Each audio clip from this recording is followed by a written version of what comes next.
Hello. Today we're going to start our Bible study in Matthew chapter 7. Chapter 7 verse 1.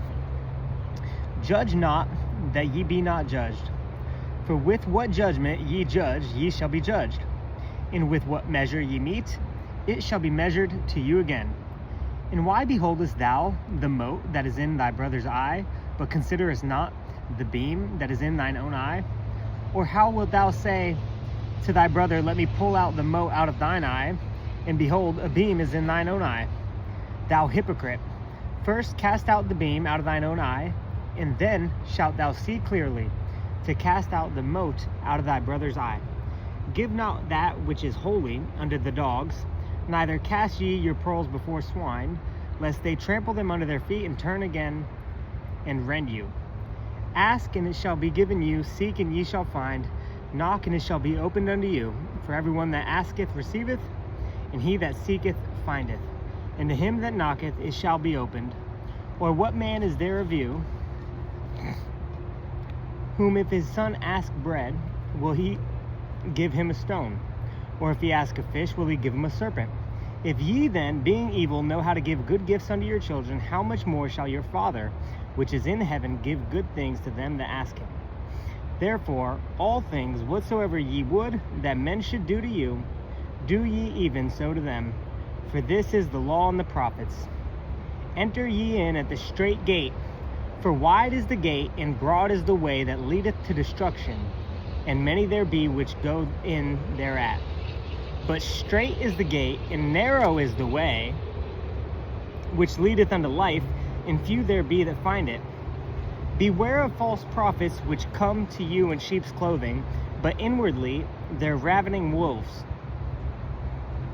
Ye shall know them by their fruits. Do men gather grapes of thorns, or figs of thistles? Even so, every good tree bringeth forth good fruit, but a corrupt tree bringeth forth evil fruit. A good tree cannot bring forth evil fruit, neither can a corrupt tree bring forth good fruit. Every tree that bringeth not forth good fruit is hewn down and cast into the fire. Wherefore by their fruits ye shall know them. Not everyone that saith unto me, Lord, Lord, shall enter into the kingdom of heaven, but he that doeth the will of my Father which is in heaven. Many will say to me in that day, Lord, Lord, have we not prophesied in thy name, and in thy name have cast out devils, and in thy name done many wonderful works? And then will I profess unto them, I never knew you. Depart from me, ye that work iniquity. Therefore, whosoever heareth these sayings of mine, and doeth them, I will liken him unto a wise man, which built his house upon a rock. By the way, that rock is Jesus Christ, according to 1 Corinthians 10:4, not Peter. But you'll find Peter here in verse 26. And everyone that heareth these sayings of mine, and doeth them not, shall be likened unto a foolish man, which built his house upon the sand. Do you realize Peter may mean rock, but Simon Peter, or Cephas, means sifting sand? And if you have your foundation upon Peter, you have your foundation upon sifting sand. Verse 27.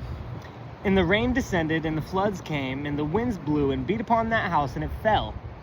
And great was the fall of it.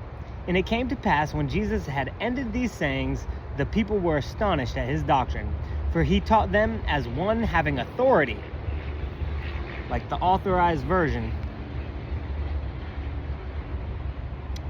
For he taught them as one having authority, and not as the scribes. The religious people had no authority, but Jesus Christ spoke with authority.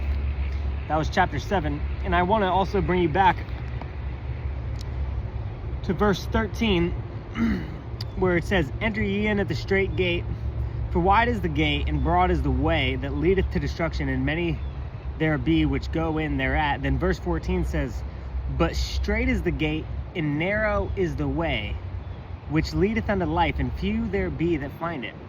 Do you realize in verse 14, new Bibles, new versions of the Bible, they don't say, but straight is the gate and narrow is the way. It says, straight is the gate and hard is the way. And it's talking about the way to everlasting life. But the way is not hard, it's narrow. The gate's not hard, it's narrow.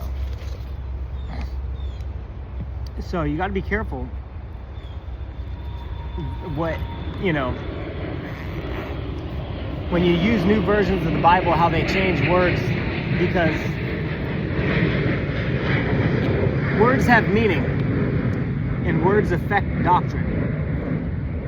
And new versions of the Bible come from a corrupt text of the Bible, which is the Vaticanus and Sinaiticus.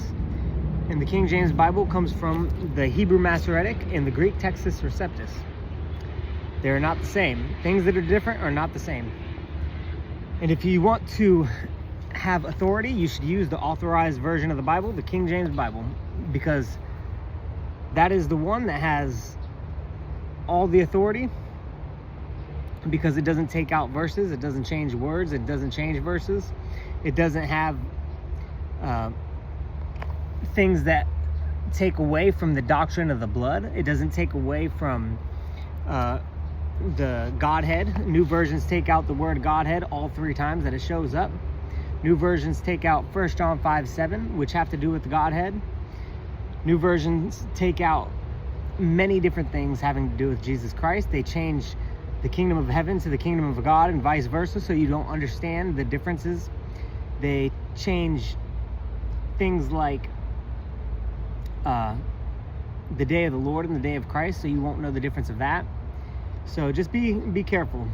And I know I keep saying these things, but it's because the things that I'm saying are important, and the more you study them, the more you'll find out about them for yourself. But we will continue our verse-by-verse Bible study in chapter 8, probably tomorrow or the next day. See you then.